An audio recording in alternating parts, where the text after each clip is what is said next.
우리 교리강의 26번째 시간입니다. 교리강의 26번째 일반 계시 속의 퀴즈로 알아보는 네 번째 시간. 우리가 교만은 절대로 하나님을 거부한다 라고 하는 사도행전 17장 24절에서 28절까지 내용입니다. 우리 같이 사도행전 17장 24절에서 28절까지 같이 봉독합니다. 우주와 그 가운데 있는 만유를 지으신 신께서는 천지의 주제시니 손으로 지은 전에 계시지 아니하시고 또 무엇이 부족한 것처럼 사람의 손으로 섬김을 받으시는 것이 아니니 이는 만민에게 생명과 호흡과 만미를 친히 주시는 자이심이라.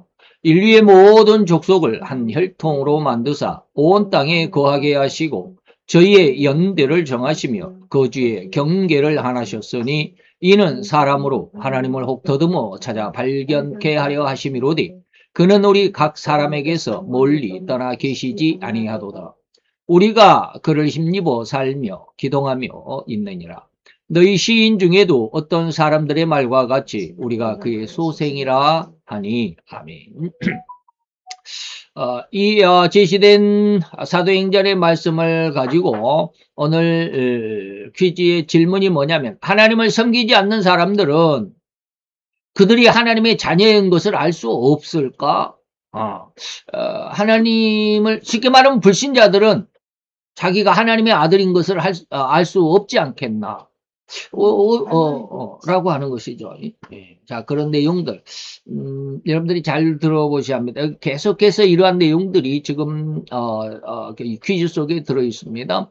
그래서 제가, 어떠한 때는 강력하게, 모른다, 알 수 없다, 라고 이렇게 말하면서도 이제, 서서히 그 내용들을 조금씩 바꾸어 가는 중에 있습니다. 어떻게 달라지고, 어떻게 그 설명이, 조금씩 변화되는지 여러분들이 그것을 캐치할 수 있어야 됩니다. 그래서 무엇을 여러분들에게 강조하고 있는지 잘 여러분들이 이해할 수 있어야 됩니다. 자, 우리도 앞에서도 여러 번 강조했듯이 정확하게는 절대로 알아낼 수 없다. 불신자가 어떻게 하나님을 알 수 있느냐? 알아낼 수 없다. 그런데 단지 지난 시간에 우리는 어느 정도 알 수 있다라고 이렇게 말했습니다. 다시 말하면 이제 점점 여러분들에게 이제 절대 알 수는 없다라고 말하지만 이제 조금씩 그 문을 하나 한꺼풀 양파 껍질 벗겨내듯이 한 껍질 벗겨냅니다. 그러나 중심은 뭐냐면 절대로 올바로 찾아낼 수 없다라는 것입니다. 올바로 이 말이죠. 다시 말하면 그 정확하게는 모르겠지만 다시 말하면 이 말이 불신자들은 하나님의 자녀인 것을 스스로가 알 수 없잖아. 라고 이렇게 말씀을 하실 때 우리는 그것이 옳다라고 말해야 되지만 지금까지 그렇게 말씀을 드렸습니다. 그러나 여기서는 조금 제가 그 말씀을 비틀어서 조금 한꺼풀 벗겨냅니다. 정확하게는 모르겠다라고 한 발 제가 뺐습니다. 다시 말하면 지금까지는 정확하게 불신자들은 하나님을 어떻게 아냐 모른다 라고 이렇게 말을 했는데 이제 오늘 이 시간부터는 한 걸음 제가 뒤로 물렀습니다. 무엇을 말하기 위해서 여러분들에게 말씀을 드리는지 잘 이해하실 수 있어야 합니다. 그래서 나중에 이제 그렇덕이란 말도 나오는데 그 내용으로 우리가 쭉 나가야 됩니다. 그래서 우리는 처음에는 어떤 한 줄기를 딱 잡아놓고 기준을 딱 잡아놓고 거기서 한꺼풀 벗겨내면 조금 그 허용이 되고 뭐 이러한 것을 이해할 수 있어야 된다라고 하는 것입니다. 자, 정확하게는 모르겠지만 다시 말하면 불신자들은 하나님이 없다라고 하나님을 알지 못한다라고 하는 이 말이 정확하지만 그러나 한 걸음 더 물러서면 무언가 있는 것 같기도 하잖아 라고 하는 것입니다. 이러한 식의 암까지는 다가갈 수 있을 것이라는 의미입니다. 그러나 그 대상이 다시 말하면 불신자들이 하나님을 알 수 있을까라고 하는 그 대상이 온 우주를 창조하신 창조주라는 것, 하나님이시라는 사실에는 적극 반대하는 입장에서 하나님을 안다. 자, 이 말이 무슨 말이냐면 이것을 이제 신학적인 용어로 자연신이다라고 이렇게 말을 하는데요. 세상을 만든 안 믿는 사람들은 세상을 만든 신을 뭐라고 그래요? 조물주라고 그러잖아요. 우리도 조물주라고 그럽니다. 여호와 하나님을 조물주다. 세상을 만드신 창조주다라는 말을 대신에 창조주란 말 대신에 세상에서는 조물주다라고 이렇게 말합니다. 무언가 세상을 만드는 그 누군가가 있다. 이것을 세상도 알고 있다. 이 말입니다. 거기까지만 가자라고 하는 겁니다. 자, 그래서 부정하는 습성. 조금 알 것도 같은데 정확히 모른다. 이런 뜻입니다. 자, 하나님을 절대자요, 창조주로 인정하지도 인정할 수도 없는 유교에서는 단지 하늘과 땅, 천지는 여부모다. 천지는 우리의 아버지와 어머니다. 라고 이렇게 말하는 게 유교의 이념 속에 있습니다. 그래서 하늘을 거역하면 망한다라는 것입니다. 순천자, 하늘을 순응하는 자는 흥하고 역천자, 하늘을 거역하면 망한다라는 말이 유교에 있습니다. 그래서 바로 이것이 뭐냐면 하늘, 천지, 하늘과 땅은 우리의 부모다, 여부모다, 모든 것의 부모다라고 이렇게 말하는 것이죠. 그러니까 세상이 분명히 만들어졌다라는 것은 어렴풋이 아는 것 같지만 그것이 여호와 하나님이라는 사실은 모르고 있다. 여호와 하나님이라는 사실을 모르면서도 세상은 누군가에 의해서 만들어졌다라는 것을 세상은 그래도 알고는 있다. 이것을 지금 말씀드리는 겁니다. 즉 하늘과 땅은 인류의 아비고 어미라고 인정하고 있는 그러한 내용이죠. 정확하게 여호와 하나님을 알지 못할지라도 어렴풋이나마 신을 인정하고 있다라고 볼 수 있죠. 여기까지 이해가 되죠. 그러나 절대로 그러한 지식이, 다시 말하면 천지가 여부모다, 세상이 하늘과 땅이 우리의 부모다라고 말하는 그러한 의식이 하나님을 믿는 신앙이라고는 우리는 인정하지는 못하겠죠. 자,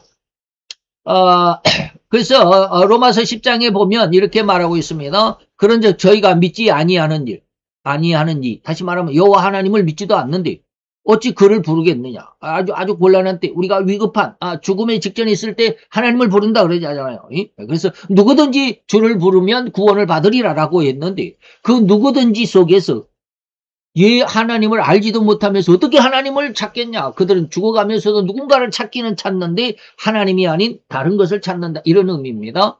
그래서 저희가 믿지 아니하는 자를 어떻게 부르고 또 듣지도 못한 일, 여호와에 대해서 듣지도 못했다. 전도받지 못했다. 이런 뜻이죠. 듣지도 못한 일을 어찌 믿을 수 있겠나. 믿지 못한다.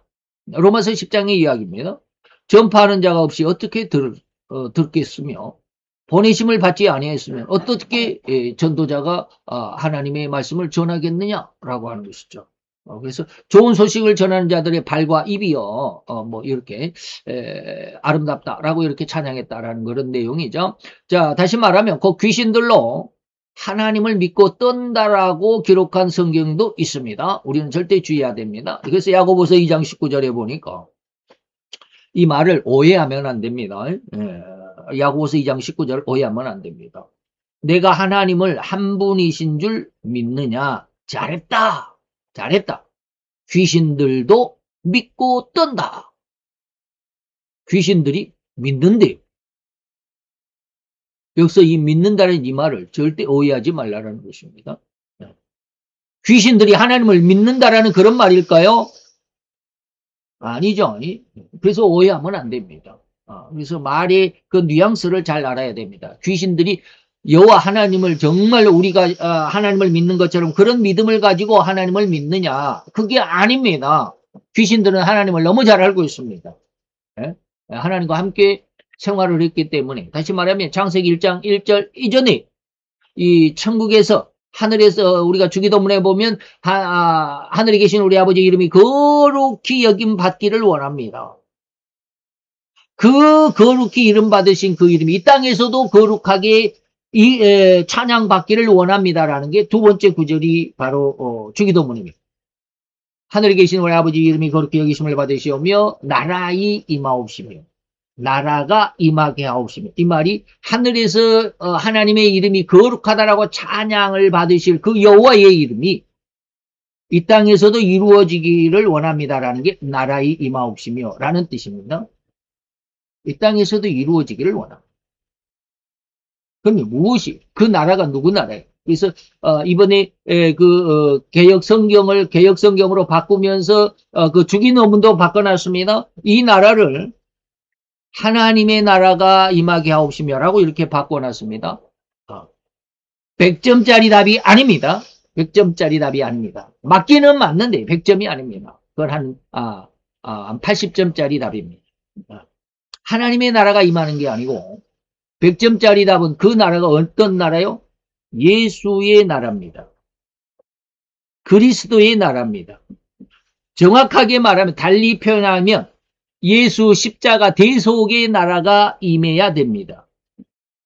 여호와 하나님의 나라 안에 예수 십자가 대속의 나라가 포함되어 있어서 맞기는 맞습니다만은 100점짜리 답이 아닙니다. 그래서 100점짜리 답은 이 나라에 임하옵시면은 예수 십자가 대속의 나라가 임하옵시며 라는 말이 100점짜리 답입니다. 네. 자, 그렇게 한다면 바로 그때 그 믿는 나라에 임하옵시며 라고 하는 이 고백이 귀신들도 하는 고백이겠느냐? 아니다 라는 것입니다. 귀신들은 그렇게 믿는 게 아닙니다. 그렇게 믿는 게 아닙니다. 단지 귀신들이 여호와 하나님을 믿는 것은 어떠한 것을 믿느냐면 여호와는 창조주라는 사실을 절대 부인하지 못합니다. 그리고 자기들이 하나님을 거역했다라고 하는 사실과 하나님께서 그 자기들을 영원한 지옥의 형벌에 멸망에 쳐넣을 것이라고 하는 사실도 압니다. 그것을 안다라는 그 말을 믿는다라고 여기서는 표현을 했습니다. 귀신들도 그 모든 것을 알고 있다 이런 뜻입니다. 하나님이 한 분이시고 그가 창조주시고 그가 자기들을 심판하실 분이고 그가 자기들을 영원한 멸망에 쳐넣으실 것이라는 사실을 알고 있다. 그래서 예수님이 오면 뭐라고 그랬습니까? 하나님의 아들 예수여 왜 벌써 오셨습니까? 왜 우리를 힘들게 귀찮게 하려고 왔습니까? 우리의 때가 아직 남아있지 않습니까? 라고 거라사 지방에 그 귀신 들린 군대 귀신 들린 자의 그 속에서 귀신들이 그렇게 고백했잖아요. 당신은 내가 압니다. 누구로? 하나님의 아들로, 당신이 심판자로, 당신이 우리를 저 지옥의 형벌 가운데로 심판하실 분임을 우리는 압니다. 그런데 그 심판의 때가 아직 멀었는데 왜 벌써 와가지고 우리를 혼란케 하고 우리를 힘들게 하고 우리를 괴롭게 합니까? 라고 말하는 게 거라사 지방에서의 군대 귀신 들린 귀신들이 예수님께 고백한 내용입니다. 그래서 여기서 이 말을 야고보서 2장 19절을 귀신들도 믿고 그러니까 여호와 하나님을 믿는다라고 생각하면 큰일 납니다. 그런 믿음이 아닙니다. 그래서 성경을 좀 정확히 알자라고 이렇게 말씀을 드리는 겁니다. 이는 진짜 귀신들이 하나님을 믿는 신앙을 가진 존재라는 의미가 아닙니다. 귀신들은 절대로 하나님은 자기들을 철저하고 영원하게 멸망시킬 수 있는 전능하신 창조주라는 사실을 알고 있다. 이 말 때문입니다. 그래서 하나님 앞에 떨 수밖에 없다는 의미입니다. 그래서 방금 이제 말씀드렸다. 마가 1장 23, 4절에 보니까 더러운 귀신. 이건 거라사 지방의 이제 더러운 귀신이지. 예수님 앞에서 우리를 멸하러 왔습니까? 나는 당신이 누구인 줄 아느니 하나님의 거룩한 자입니다. 이건 이제 거라사 지방 그 마태복음의 그 내용과 조금 다른 그런 내용이네요. 자, 귀신들이 하나님을 절대자로 믿는다라는 이 단어를 사용했던 것처럼 그 죄인으로 타락해버린 인간들, 다시 말해 불신자들입니다. 이러한 죄인들은 절대로 그 심성이 어렴풋이나마 신이라는 존재를 의식하기는 하니만 그 의식하고 있는 신이 절대적인 신이라거나 또 창조주 하나님이시라거나 하는 이 사실에는 접근조차 할 수 없는 단순한 성품에서 쉽게 말하면 신학에서는 이를 자연신이다라고 이렇게 말합니다. 온 우주 자연 만물 속에 신이 있다라고 말하는 그래서 누구나 다 신이다라고 하는 이러한 자연신적인 그러한 신을 믿는 그러한 성품이다. 곧 죄의 성품으로 타락해버렸다라는 그런 의미로 이해할 수 있어야 합니다. 절대로 그 심성이 어렴풋이 신이라는 존재를 의식하기는 하지만 절대적인 신, 그 창조주 하나님이라는 사실에는 절대 접근조차 할 수 없는 그런 단순한 일반적인 자연신적인 그런 성품, 그 죄의 성품으로 이미 인간은 타락해버렸다.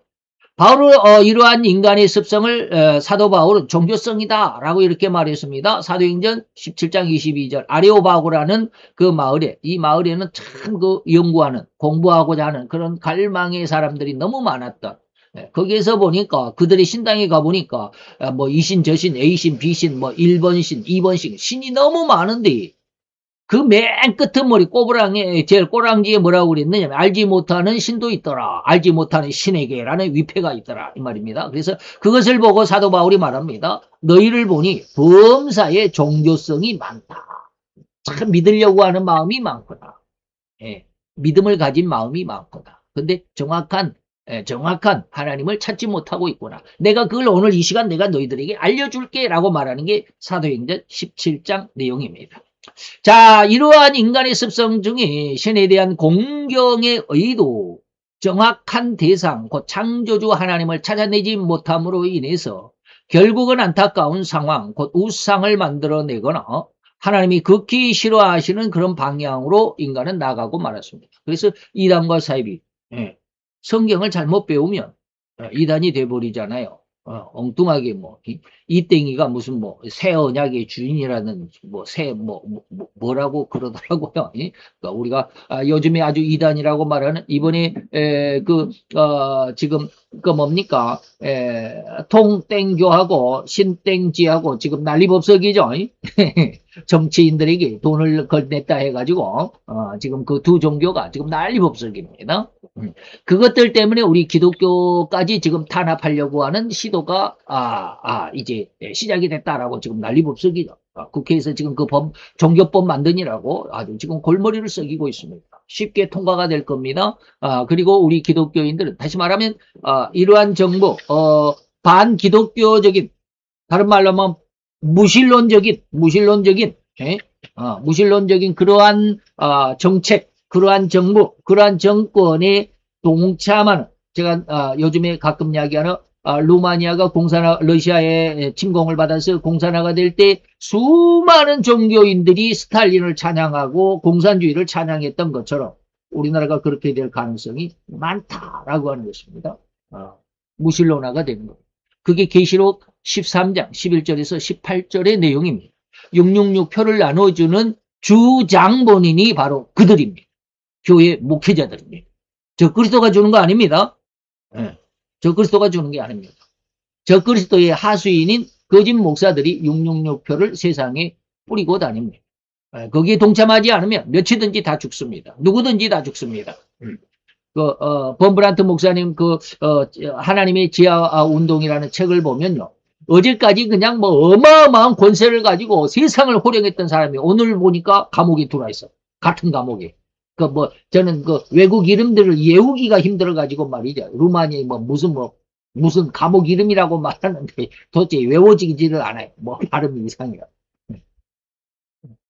한때는 그들이 그냥 종교재판, 우리는 뭡니까? 가정법원, 그 다음에 고등법원, 그 다음에 대법원에 갖고 3심제가 있죠. 그런데, 군대에서도 그런 거 있지만, 전시에는 이런 법이, 3법이, 세 가지 이런 법원의 판결이 소용되지 않습니다. 이번에 이란에서는 뭡니까? 그냥, 혁명수비대가 다니면서 말 안 들으면 그 자리에서 총을 뽑아가지고 쏴버리고 말이죠. 그게 즉결심판이라는 것입니다. 그렇게 해가지고 죽은 사람들이 상당히 많다고 그러잖아요. 전시에는 바로 그렇습니다. 이러한 3법이, 세 단계 법이 통용되지 않습니다. 그들은 전시이기 때문에 전시에서의 군법이 우선입니다. 최우선. 대법원 위에 있는 법이 군법입니다. 바로 그 군법의 최고의장이 그냥 아주 그냥 세상을 그때는 러시아가 루마니아를 정복하려고 했었기 때문에 군정이죠. 군인들이 세상이잖아요. 그래서 그 군정의 군법의 최고 권위자, 군법위원회의 최고의장도 아주 그냥 세상을 아주 그냥 떡 주무르다가 그냥 같이 범브란트 목사님 갇혀 있는 그 아주 흉악한 감옥에 같이 갇혀왔더라라고 이런 말이에요.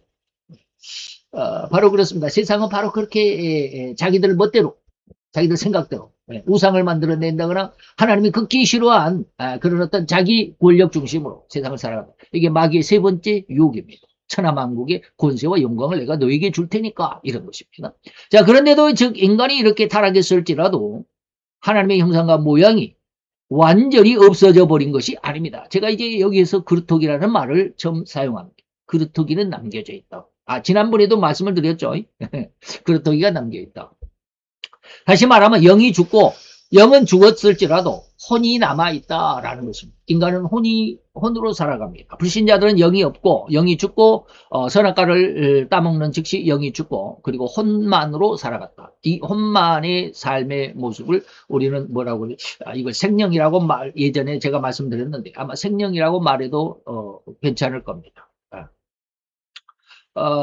그래서, 그런데, 다른 어떠한 그 신학자들은 제가 말하는 이러한 생명은 영이 아직은 없는. 쉽게 말하면 아담에게는 영적인 권능이 없습니다. 생명이긴 하지만 영적인 능력은 없습니다. 다시 말하면, 또 다른 말로 하면, 아담에게 주신 하나님의 3대 권능에 보면 영적인 능력이 없습니다. 정복하고 다스리고, 그리고 번성하여 땅에 충만하라고 하는 3가지 권능을 주셨지만, 이 3가지 권능을 아무리 뜯어봐도 거기에는 영적인 권능이 없습니다.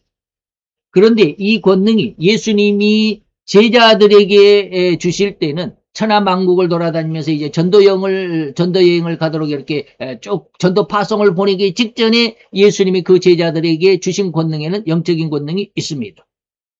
너희는 세상을 돌아다니면서 더러운 귀신을 쫓아내라. 이게 영적인 권능입니다. 인간의 육신의 모든 연약하는 것을 고치라 라고 말씀하십니다. 가면서 천국을 전파하라 라고 이렇게 3가지 권능을 주셨습니다. 이게 마태복음 10장 1절에서 7절까지 내용입니다. 자, 맨 처음 아담에게는 영적인 권능이 없습니다. 생명일 뿐입니다. 그런데 예수님이 이제 예수님의 십자가 대속의 이후의 인간들, 다시 말하면 예수님의 십자가 대속의 피로 구원함을 받은 존재들, 오늘 신약의 성도들은 영적인 존재입니다. 그래서 오전에 제가 그런 말씀을 드렸습니다. 예전에 구약의 시대에는 이는 이로 갚아야 되고 눈은 눈으로 갚을 수 있는 그러한 기회가 있었지만 이제는 그런 것조차 그렇게까지 갚지 말아라 라고 하는 것입니다. 그렇게 안 갚아도 돼. 오히려 그들을 용서할 수 있어야 돼. 그들을 포용할 수 있어야 돼. 그들을 다 너희들이 인도해 갈 수 있어야 돼. 그래서 더 이상 내가 너희에게 이르노니 너희는 더 이상 그렇게 악을 악으로 갚지 말라라고 이렇게 말씀하셨다라고 오늘 오전에 말씀을 드렸습니다. 바로 구약의 시대에는 손으로만 살아간 시대. 아직은 성령의 내가 가야만 그 보혜사를 너에게 보내준다라고 말씀했을 때 그 성령의 역사가 아직은 물론 성령의 역사는 있었습니다. 참 이렇게 말하면 왜 그렇게 헷갈리게 이랬다 저랬다 하느냐라고 말하지만 구약에도 보면 다윗도 성령의 역사입니다. 솔로몬도 성령의 역사입니다. 그리고 삼손, 우리가 쉽게 이해할 수 있는 삼손도 성령의 역사로 그렇게 블레셋 군인들을 그렇게 많이 때려 눕히기도 했었습니다. 근데 그것을 우리가 말하는 오늘 제가 말하는 보혜사 성령의 능력과는 좀 다릅니다. 이걸 어떻게 설명을 해드려야 될지 모르겠어요. 좌우지간 그렇습니다. 그래서 혼으로만 살아갈지라도 물론 거기에는 성령의 역사가 없지 않아 있다. 그러나 성령이 전폭적으로 주장하는 그러한 시대는 아니다라는 것입니다. 여전히 지혜와 능력은 인간에게 어느 정도 가지고 그대로 가지고 있다. 영이 죽었을지라도 정령 죽었을지라도 선악과를 따먹는 순간. 그러나 그들에게는 영이 죽고 그 다음에 이제 혼의 모습으로 살아가는데 그 혼에는 역시 하나님의 형상, 하나님의 모양이 담겨 있기 때문에 그 하나님의 형상과 모양을 가지고 살아가기는 한다. 그러나 그것이 영적인 능력은 아니다라고 이렇게 봐야 됩니다. 이게 참 어떻게 설명하기가 곤란한데. 그래서 오늘날 우리가 이 세상을 돌아보면 인간의 삶에는 너무나도 편리한 과학의 발달을 우리가 보고 느끼고 있지 않나라고 하는 것이죠. 우리 또 핸드폰을 보면 너무 기가 막히죠. 처음에 제가 빌 게이츠가 처음에 핸드폰, 요즘으로 말하는 스마트폰이죠. 그 스마트폰을 만든다라고 했을 때 저는 그게 뭔지를 몰랐어요. 이해가 안 됐어요. 손바닥에서 어떻게 컴퓨터가 있다? 아니면 크다는 옛날에는 뭐 이렇게 뒤통수가 이렇게 큰 브라운관이 있어가지고 뒤통수가 이렇게 팍 튀어나오는 그런 컴퓨터 있었잖아요. 386, 486 막 이런 거. 그러한 시대에 어떻게 손바닥 안에서 이렇게 핸드폰이 컴퓨터가 된다? 도저히 이해가 안 됐어요. 납득이 안 됐어요. 근데 오늘 저도 이제 그런 스마트폰을 잘 쓰고 있잖아요. 인간의 삶에는 이것이 바로 너무나도 편리한 과학의 발달. 이걸 우리가 보고 그렇게 느끼고 또 그 편리함까지 우리가 지금 누리고 살아가잖아요. 이 모든 삶의 편리함의 과학의 발달, 이 모든 것은 인간의 지혜 속에서 나온 거잖아요. 이 지혜가 과연 이것이 성령의 역사냐, 영이 없어도 되는 것이다 라고 지금 여러분들에게 말씀을 드리는 거예요. 영이 죽었을지라도 혼의 능력만으로라도 왜? 그 혼조차도 하나님의 형상과 하나님의 모양을 닮은 그 무엇인가 이기 때문이다. 그래서 그 혼의 능력이 하나님의 지혜도 있다라고 하는 것입니다. 그러나 그것이 전폭적으로 진정한 하나님의 지혜는 아니죠. 자, 이것이 참 오늘 말씀이 여러분들 이해를 잘 해야 된다라고 처음부터 말씀을 드렸는데, 영은 없을지라도 혼만으로도 이런 뜻입니다. 그래서 자연히 불신자들은 정말로 하나님을 알 수 있을까? 정확히는 모르지만 어느 정도는 안다. 이것과 좀 이 말씀이 좀 비슷한 겁니다. 자, 또 마귀의 입장에서 또 그런 상황에서 세상에 타락해버린 인간들, 그 죄인이라는 이 죄목으로 장악하고 있었던 온 인류를 바라보는 그 처지. 마귀 입장에서 우리 인류를 한번 보자라고 하는 것입니다. 지금까지는 이제 하나님의 입장에서 우리가 영은 죽었을지라도 이 말씀을 드렸고, 마귀 입장에서 마귀는 하나님의 사람인 아담을 꿰어가지고 유혹하고, 그래서 하나님께 범죄하게 한 장본인이 바로 마귀 자신이죠. 그런데 이렇게 마귀가 인간을 유혹을 해가지고 타락한 심성으로 만들어 버렸죠. 그래서 죄인이 되어버린 그런 인간성을 말합니다. 지금 아담만을 말하는 게 아니고 아담을 통해서 온 인류, 아담을 통해서 이제 번성할 온 인류의 성품, 그 모든 것을 제가 지금 말하는 겁니다. 그걸 바로 인간성이다라고 이렇게 말했습니다. 그래서 죄인이 되어버린 인간성이 자기 스스로 정확한 하나님을 찾아가도록 방관하겠나? 마귀가 그러겠습니까? 절대 그럴 수 없습니다. 마귀가 우리 심성 속에서 우리로 하여금 무엇을 하느냐, 우리 심성을 완전히 장악했습니다. 그래서 제가 예전에는 이런 말씀을 비유로 들었습니다. 우리가 스파이더맨이라고 하는 그런 영화가 있었습니다. 1, 2, 3, 4가 아마 나와 있었을 것, 지금 나왔을 것입니다. 그 거미 인간 말이죠. 스파이더가 거미인데, 거미 인간. 그런데 3편에서인가 보면 그 거미 인간의 반대 거미 인간. 그러니까 이 거미 인간은 선한 거미 인간이죠. 원래. 그런데 이제 악한 거미 인간이 하나 나옵니다. 까만 옷을 입고 나오고, 까만 스파이더맨의 옷을 입고 나오는. 근데 그가 그 까만 악한 스파이더맨이 누구냐면 이 좋은 스파이더맨의 친구였단 말이에요. 경쟁자였습니다. 그런데 이제 맨 마지막에 어떠한 일이 있느냐면 이 선한 스파이더맨이 이 악한 스파이더맨에게 들어있던 그 악한 마성에서 뽑아내려고 합니다. 스스로는 이것이 벗어지질 않습니다. 그래서 이 선한 이 스파이더맨이 뭐 이렇게 뭡니까, 이게 손에서 이게 거미줄을 팍 쏴가지고 자기 친구를 붙잡아가지고 그 악한 까만 그 스파이더맨의 그 유혹에 확 끄집어내잖아요. 끄집어냅니다. 그런데 그리고 나서 이제 끄집어낸 다음에 분리가 됐죠. 자기 친구가 이제 까만 스파이더맨의 흉계에서 딱 분리가 되는 순간 여기 이 까만 악의 스파이더맨을 죽여야 되잖아요. 죽여야 되니까 그 선한 스파이더맨이 폭탄을 여기에다가 던져 넣습니다. 그래서 이제 폭발해서 죽이려고 하는데 자기 친구는 자기의 까만 옷을 버릴 수가 없는 거야. 그래서 이제 그 순간에 자기는 분리돼서 이렇게 나와 있는데 자기 이제 선한 스파이더맨이 이렇게 폭탄을 여기다가 던지는 순간 이 자기 친구가 그냥 나는 여기서 벗어날 수가 없어 라고 이제 생각을 했는데 다시 뛰어 들어가 가지고 폭발하면서 같이 폭살을 하고 마는 게 3편인가 하는 그 마지막 장면입니다. 제가 그것을 보고 깜짝 비유를 생각을 했습니다. 인간에게 이 죄성이라고 하는 것이 얼마나 적합하고 완벽하고 완전하게 딱 아주 맞춤 정장이 되어 있는지 말이죠.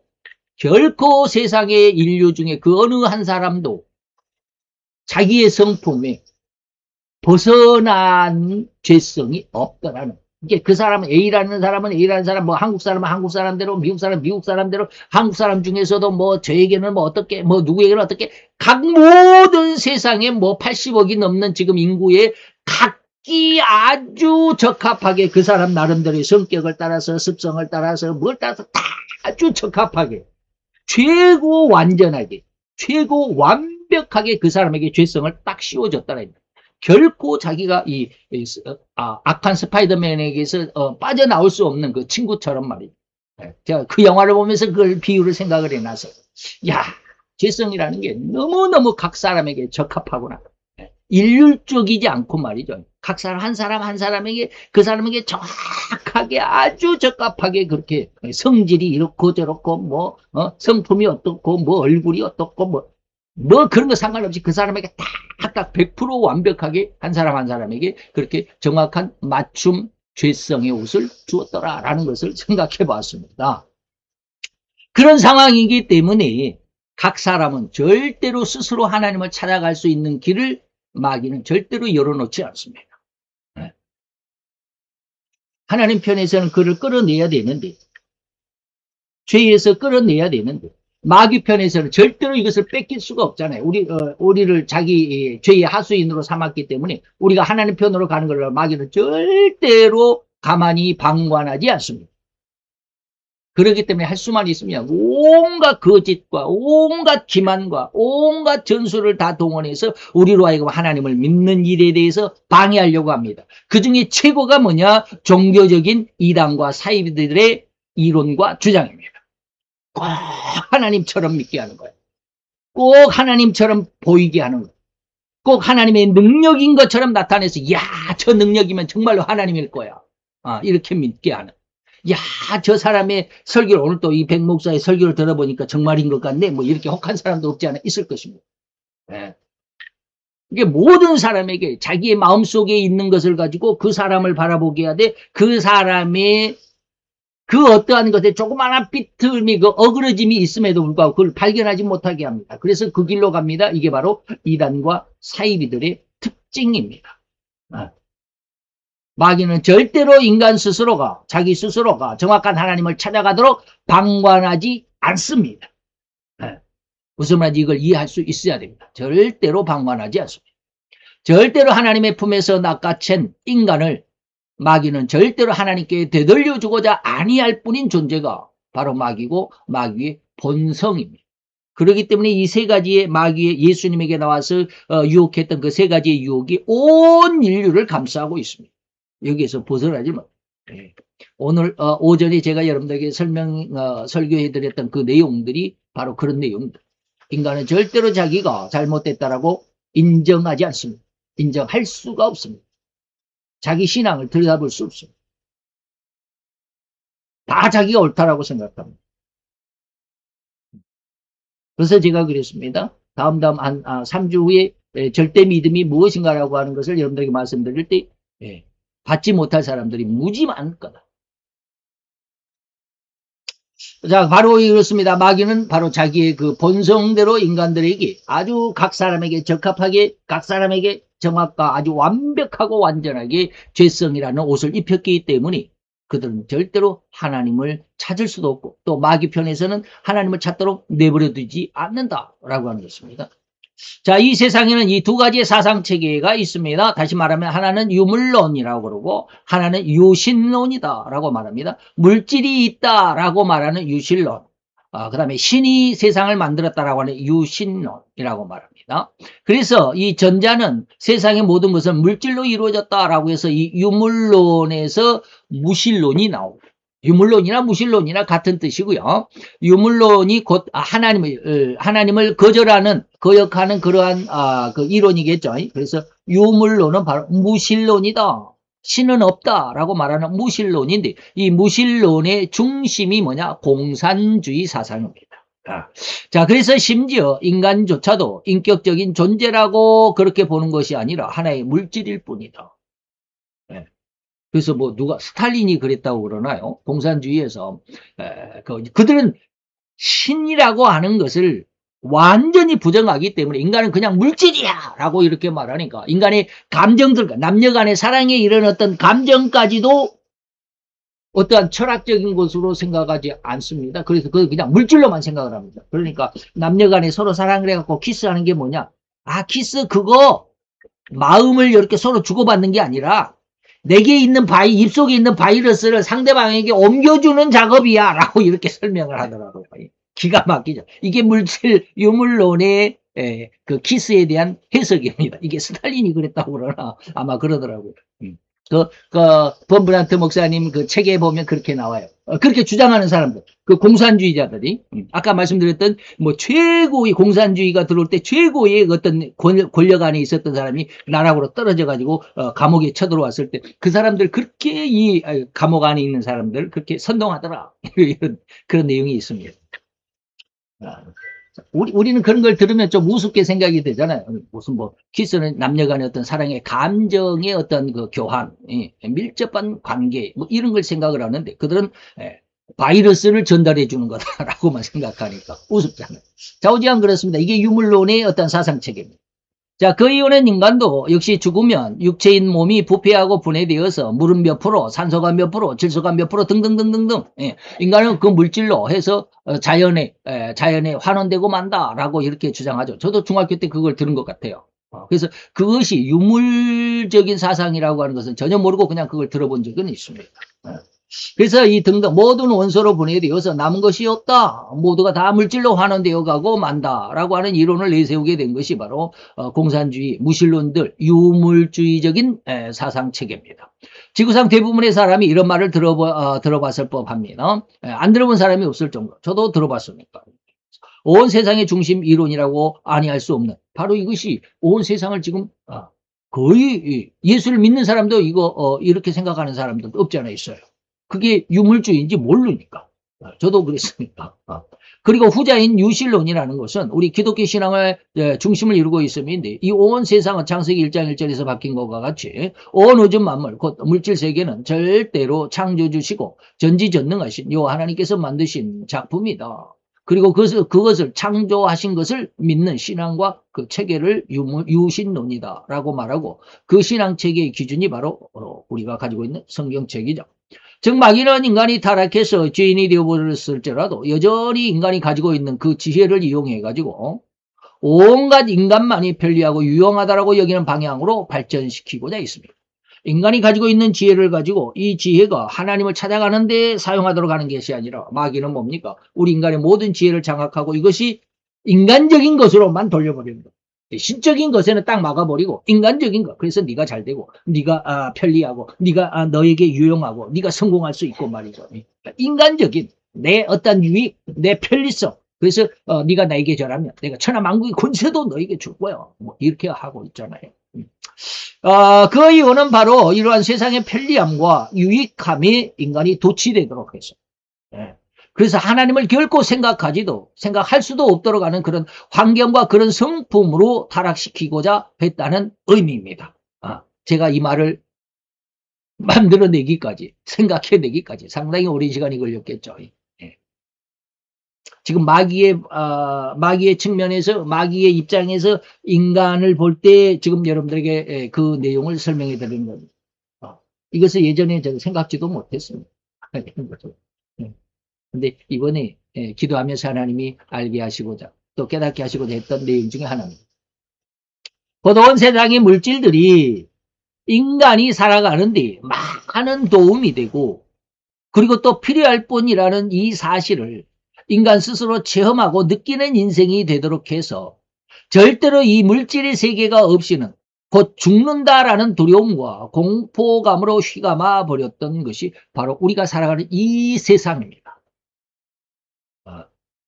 그래서 이 세상은 절대로 선이란 있을 수가 없습니다. 심지어 예수를 믿는 사람들조차도 우리가 교회를 좀 크게 짓고자 성도들을 좀 더 많은 성도의 수로 부흥시키고자 하는 그 모든 마음들까지라도 죄였다라는 거 오늘 아침에 말씀을 드렸습니다. 어떻게 죄가 되는지 말씀을 드렸습니다. 바로 마귀가 세상을 장악하고 있는 모습입니다. 근데 그 마귀가 장악하고 있는 그 선악기를 우리는 발견을, 보지를 못하고 있다.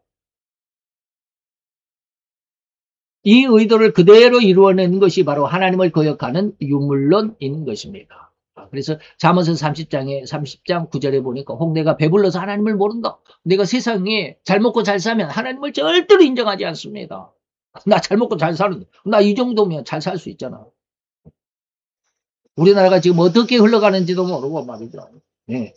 지금 우리나라 대한민국이라고 하는 이 배가, 이 거대한 배가 지금 어느 방향으로 키가 이렇게 돌려져 가지고 어느 방향으로 지금 나가고 있는지도 모르고 우리는 그저 잘 먹고 잘 살려고만 하고 있습니다. 나라와 민족을 위해서 기도하지 못하고 있다 이 말입니다.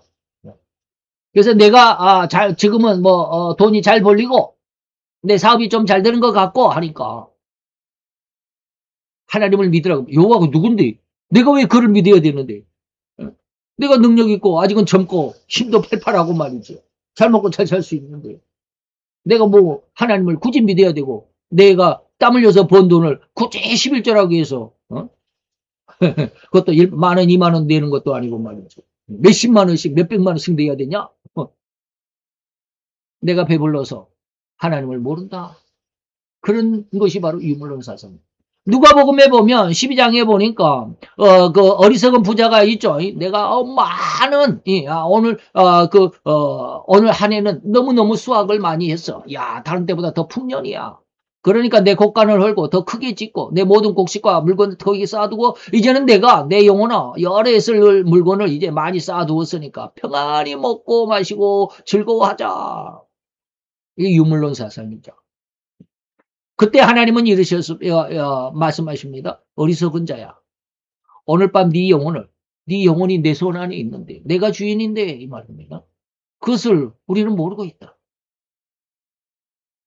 마귀의 양날하고 저도 면밀한 이 괴계에 유혹되어 버린 인간.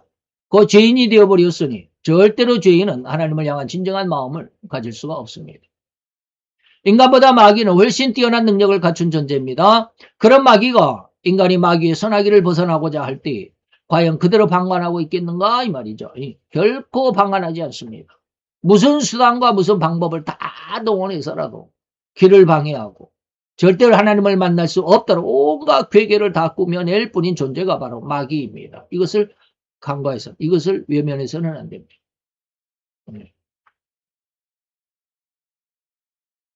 우리는 제가 예전에 신학교 때 그 책을 읽어봐서 다행이지. 그거 안 읽어봤더라면 이것도 잘 모를 뻔했습니다. 독일인 목사님인데 이름이 맞는지 모르겠습니다. 쿠르트 코흐라고 하는 목사님이신데 이분이 상당히 영적인 그 눈이 있는 분이신 것 같아요. 그래서 우리가 차고 있는 이 목걸이 있죠. 목걸이. 우리 옷에 붙이는 기세에 붙이는 그런 브로치 이런 거 문양들. 그리고 우리가 모자를 쓰면 모자 앞에 이렇게 그 엠블럼 그 마크를 붙이기도 한다라고 하는 것들. 아주 사소한 것들. 우리 손에 끼고 있는 반지의 모양이 뱀의 반지 모양도 있습니다. 뱀 모양. 옛날 파라오는 머리에 그 머리띠, 왕관 대신에 머리띠를 띠고 있는데 그 머리띠가 바로 코브라입니다. 이런 것들. 이런 어떤 문양들을 가지고, 그 사람의 어떤 무엇인가 힘을 의지하고 상징하려고 하는 그런 것들. 전부 마귀적인 권세고 능력이다라고 하는 겁니다. 몰라 이런 것들을 교회에서 잘 안 가르치잖아요. 잘 가르치지 않습니다. 여러분들 삼땡 우유라고 하는 거 있습니다. 삼땡 두유. 거기에 신학교도 있죠.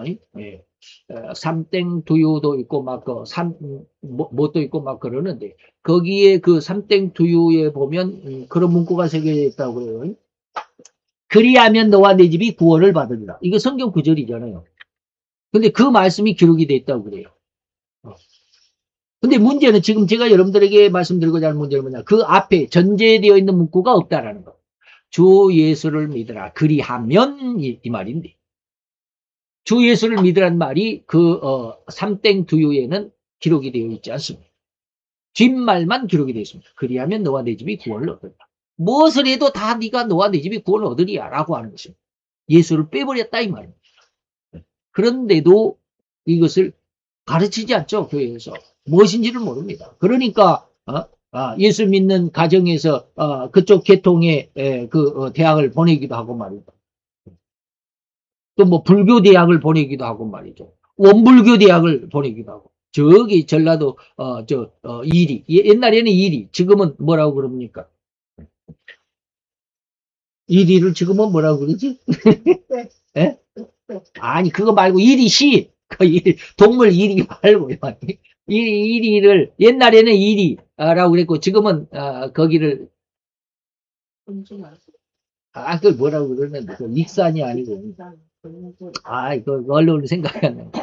거기에 가보면, 기차를 타고 가다 보면, 그 옆에, 이리, 거기에 가보면, 어마어마한 마을이 있습니다.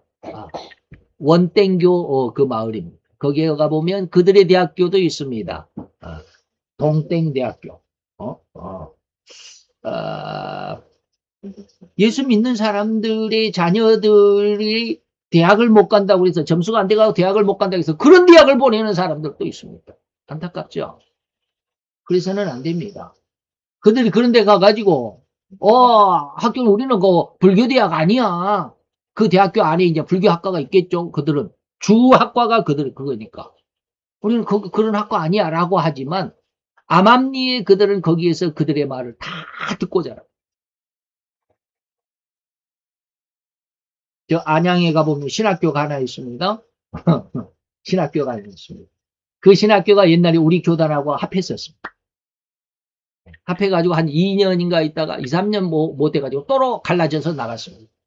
그리고 나서 그 학교의 대학의 주 이사가 누구냐면 신땡지인가? 그게 바뀌어버렸습니다. 그래가지고 옛날에는 그 안땡 대학교가 기독교 대학이었었는데, 우리 기독교 대학이었었는데, 저도 그쪽 계통의 전도사로 있다가, 그쪽 계통의 목사님이, 거기에 이제, 그 교역자로 활동을 하려면, 그 안양의 그 안땡 대학교에 가서, 신학을 또 1년을 더 해야 된다라고 그러는데, 저는 안 했습니다. 저는 그냥 우리 교단에 있겠습니다. 라고 해가지고 안 했는데. 그 학교가 지금 재단의 제1이사가 그 신땡지인가 아마 그렇다고 그래요. 넘어가 버렸습니다. 지금 난립니다. 어쨌든지 그렇습니다. 자, 뭐 하다가 이렇게 엉뚱한 데로 막 흘러가 버리고 말았는데, 하나님을 만날 수 없도록 마귀로 온갖 괴계를 다 꾸며낼 존재입니다. 그래서 학교조차, 신학교조차 그렇게, 흡수해가지고, 지금 천안에 있는 성땡대학교도 역시 마찬가지죠. 그, 또, 통땡교회 대학입니다. 그것도, 일반 대학이었는데, 그들이 그걸 사가지고 말이죠. 신학교를 정부에서 안 내주니까, 그들이 신학교를 안 내주니까, 일반 대학을 사가지고, 거기에 이제 문땡명의를 거기에 뭐 무슨 아버지라고 그러고 막 그러잖아요. 그들은. 우리 아버지를 뭐 섬기고 막 찬양하고 그 막 예배 그 채플실도 있는데 그 많은 사람들이 거기 학교에 갑니다. 채플에 그 가가지고 그들과 동조하면 그 장학금도 혜택도 많고 그러기 때문에 거기 돈이 엄청 어마어마하잖아요. 거기에 다 갑니다. 하나님을 만날 수 없도록 어마어마한 괴계들이 우리 가운데 너무 많습니다. 예수를 믿는 사람들조차도 그걸 모르고 그냥 거기 따라가고 있다. 자, 그래서 이 그루터기라고 하는 말씀을 여러분들에게 지금 설명드리고 있습니다. 그래서 인간 스스로는 절대로 하나님을 찾아갈 수도 없는 존재일 뿐인 죄인일 뿐이다. 그러나 인간이 비록 죄인으로 전락했을지라도 그에게는 남아있는 하나님의 형상과 그 모양, 이것을 제가 그루터기라고 지금 표현하고 있습니다. 바로 그 하나님의 은혜가 있기 때문에 인간들은 그 종교성이라고 사도 바울이 말하는 것처럼 그 믿음을 가지고 무언가를 찾아가려고 하는데 그때 우리가 전도를 해 주어야 그들이 절하는 자가 있어야 그들이 들을 것이고 인도하는 자가 있어야 그들이 올바른 곳으로 인도를 받을 수 있지 않겠나라고 하는 것이 아까 우리가 보셨던 로마서의 내용입니다. 그래서 그들에게 전해오는 복음이 그들의 반응이 있어요. 그래서 하나님의 자녀로 회복이 될 수 있는 유지가 남겨있다. 그래서 하나님이 예수님께서 우리에게 전도를 할 때 뭐같이 뭐하고 뭐같이 뭐한다? 뱀같이 지혜로워야 된다. 그 다음에 비둘기같이 순결해야 됩니다. 이 둘 중에 하나만 가지고 있으면 안 됩니다. 둘 다 가지고 있어야 합니다. 뱀 같은 지혜만 가지고 있다가는 세상에 사기꾼 됩니다. 세상에 사기꾼 됩니다. 비둘기 같은 순결함만 가지고 있다면 천하의 바보입니다. 너무너무 순진하고 지혜가 없으니까 뭐가 뭔지 옳고 그런 것을 구분을 못해. 그러다 보니까 너무 순하기만 하니까 여기에도 저기에도 그 말도 맞고 이 말도 맞고 저 말도 맞고 이게 천하의 바보가 됩니다. 그래서 뱀 같은 지혜만 가지면 아주 사악한 지혜로 말미암아서 온통 나쁜 짓만 그렇게 골라가면서 그러면 안 됩니다. 그러니까 이 두 개가 반드시 있어야 합니다. 근데 그 뱀 같은 지혜가 뭔지를 잘 몰라요. 뱀 같은 지혜가 뭔데? 지금 제가 설명해 드리는 모든 내용안이 지금 여러분들에게 어떻게 해야 된다라고 하는 내용을 지금 쭉 말씀드리고 있는데 그게 바로 뱀 같은 지혜입니다. 어떻게 전도할 것인가? 뱀이 아담과 하와를 꼬여냈을 때 어떻게 꼬여냈는가를 잘 생각해 보라 이거야. 둘이 한꺼번에 있을 때보다는 둘이 한꺼번에 있을 때는 뱀이 볼 때 저 둘이 공격하기가 힘든데 그러잖아요. 둘이 한꺼번에 아담과 하와가 둘이 한꺼번에 있을 때 그들을 유혹할 수가 없잖아요. 그럼 따로 떼어져 있을 때 공격해야지. 그럼 아담보다는 하와가 더 쉽겠는데 뱀이 생각하는 게 그겁니다. 약한 쪽을 공격하는 거예요. 그래도 둘이 한꺼번에 있으면 너무 강하니까 둘이 한꺼번에 있을 때 공격하지는 못해. 근데 둘이 떨어져 있을 때 혹시라도 아담은 밭에 나가고 하와는 지금 빨래하고 있을 때 그들에게 살며시 일하고 있는 아담에게 가서 공격하는 것보다는 하와에게 더 약한 쪽으로. 이게 바로 뱀의 지혜입니다. 뭐 뱀이 어떻게 여름에 어떻게 또아리를 틀고 있고 이런 쪽으로 이야기하시는 분들이 많아요. 뱀의 지혜를 설교할 때. 그 뱀은 이렇게 꼬부랑꼬부랑 그러잖아요. 몸이 길기 때문에 뱀꼬는 절대로 직선으로 안 돼 있답니다. 왜? 뱀이 곰 속으로 들어갔을 때 꼬리를 잡고 쭉 빼면 안 빠진대요. 왜? 뱀꼬는 이렇게 꼬부랑꼬부랑 돼 있으니까 뱀이 그 꼬부랑꼬부랑한 데를 이렇게 계속 몸이 길다라니까 거기에 딱 걸려가지고 거기에 이렇게 몸을 이렇게 꼬부랑꼬부랑 하고 있으면 끝에서 뱀 꼬리를 잡아도 아무리 잡아 빼려고 해도 안 빠진대요. 그래서 뱀은 그렇게 자기 집을 꼬부랑꼬부랑하게 만들어놨다. 그런 어떤 지혜를 배워야 된다. 이렇게 설교하신 목사님도 들어봤습니다. 그런 지혜가 아닙니다. 아담과 하와, 하나님의 사람을 범죄하도록 꼬여냈던 그 마귀의 지혜를 잘 생각하고 거기에 대해서 역이용을 할 수 있는 지혜가 있어야 돼요. 어떻게 해서 저 사람을 멸망에서 구원으로 끌어낼 수 있을 것인가. 어떤 그 간증에 보니까 남편이 죽었어요. 그래서 세상이 무너진 것 같은 그런 어떤 슬픔 속에 있는 사람, 불신자들. 어떤 집사님이 찾아가서 예수 믿으라고 그러니까 내가 지금 죽을 판인데 죽어도 시원찮을 판이고 내가 지금 어떻게 살 수가 없어서 죽기만을 생각하고 있는데 교회 나가서 뭐하냐. 당신이나 잘 나가. 제발 우리 집에 오지 마라. 근데 이 집사님이 가가지고 계속해서 말도 안 하고 그냥 더 이상 전도는 안 하고 그냥 그 사람의 푸념만 들어듣답니다. 그 여자분이. 남편이 죽어서 지금 심정이 어떤지 아이들을 이제 키워야 되는데 혼자 키워야 되는데 어떻게 키워야 할까 걱정 근심 남편이 있을 때는 어떻게 했는데 이게 온갖 이야기들을 이제 차근차근 하게 되겠죠. 몇 번 얼굴을 보면 계속 들어주기만 했답니다. 가서 위안이 되도록 자기의 답답한 마음을 좀 털어놓도록. 처음에는 그런 것도 안 했는데 몇 번 찾아가니까 이제 조금씩 털어놓고 한 2달 그렇게 찾아가서 이야기를 들어도 주니까 어느 날 그러더래요. 아줌마 다니는 교회가 어디요? 물어보더래요. 그 뒤로부터는 한 번도 빠지지 않고 교회를 나오더라고요. 다시 말하면 전도를 할 때 그 사람이 어떻게 해야 이 전도가 될 것인지 이 뱀 같은 지혜는 바로 그것을 생각하라는 거예요.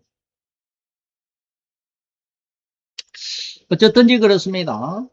우리가 영원한 멸망 가운데 있는 죄인이 되어버린 우리 인간들이라 할지라도 그들에게는 아직은 하나님의 지혜와 하나님의 성품이 그들 속에 굴뚝이로 남아있기 때문에 그것을 건드려 줘야 됩니다. 그것을 건드려서 그것이 올바른 싹이 튀어나도록 우리가 인도해 줘야 됩니다. 그게 바로 전도고 복음이다. 전하는 자의 복음이고 전하는 자의 발걸음이다 라고 말하는 것입니다. 그래서 온 인류는 바로 이러한 복음에 반응할 수 있는 그러한 여지는 남겨뒀다. 그릇기는 남겨뒀다라고 하는 것 오늘 여러분들에게 말씀을 드리도록 합니다. 로마서 10장에 보니까 누구든지 주의 이름을 부르는 자는 구원을 받습니다. 그러나 우리가 오전에 말씀드렸던 내용이죠. 그러나 이 말이 그런즉 저희가 믿지 아니하는 자를 어떻게 부릅니까? 주의 이름을 부르는 자다 그랬는데 어떻게 믿지 않는 자를 어떻게 부르냐? 듣지도 못한 이를 어떻게 믿겠느냐? 전도하는 자가 없이 어떻게 그들이 이 좋은 복음을 듣겠느냐? 그렇기 때문에 전하는 자들의 기록된 바 아름답도다. 전도하는 자의 네, 소식. 복음을 전하는 자의 소식. 전도하는 자들의 아름다운 팔. 그들의 입술이요. 라고 말하는 거죠. 오늘 우리들은 불신자들이 하나님을 정확히 찾을 수 있느냐라고 말했을 때는 정확히는 못 찾는다. 그러나 그들 속에서조차도 하나님을 믿고자 하는 종교성은 남아있다. 그것이 우리는 혼이라고 부릅니다. 라고 하는 말씀을 여러분들에게 드리겠습니다. 오늘 우리들에게 있어서 전도할 수 있는 여지 하나님이 분명히 남겨두셨다라고 하는 것을 우리가 믿으면서 그 안에서 우리가 전도할 수 있는 능력까지 갖춰야 돼요. 이게 아무나 전도하는 게 아닙니다. 다시 말하면 전도를 하고자 해도 그 사람에게 감싸져 있는 그 사람을 휘어잡고 있는 죄의 성질이 강력하면 우리는 전도가 안 됩니다. 우리가 오히려 튕겨져 나옵니다. 무서워서 그 사람 다시는 말도 못 붙입니다. 그런 것을 이겨낼 수 있는 힘과 능력을 우리가 기도해야 됩니다. 하나님은 그걸 기도하라고 그랬습니다. 그리고 기도하면 하나님이 주신다고도 약속했습니다. 잘 기억하시기를 바라고. 기도합시다. 할렐루야 주님, 오늘도 여호와 유쾌한 사랑과 은혜와 온정을 감사드리나이다. 오늘도 세상을 향해서 우리 주님이 일반 계시라고 하는 이 과목 속에 아버지 이 범주 속에서 하나님을 더욱 잘 알 수 있고 하나님을 한 걸음 더 알 수 있는 귀한 걸음을 귀한 계단을 우리가 허락하셔 주셨사오니 아버지 오늘 이 말씀 속에서 오히려 하나님의 영광을 찾아갈 수 있는 저들의 모습이 또 저들의 신앙이 되게 하여 주시옵소서. 또한 하나님께서 이러한 신앙으로 성장케 하여 주실 것을 주시리라고 계획하셨고 또한 이렇게 공부할 수 있도록 허락하여 주셨사오니 감사를 드리나이다. 오늘도 이와 귀한 사랑으로 감사를 드리며 예수 그리스도의 이름으로 기도하여 싸우는 나이다. 아멘.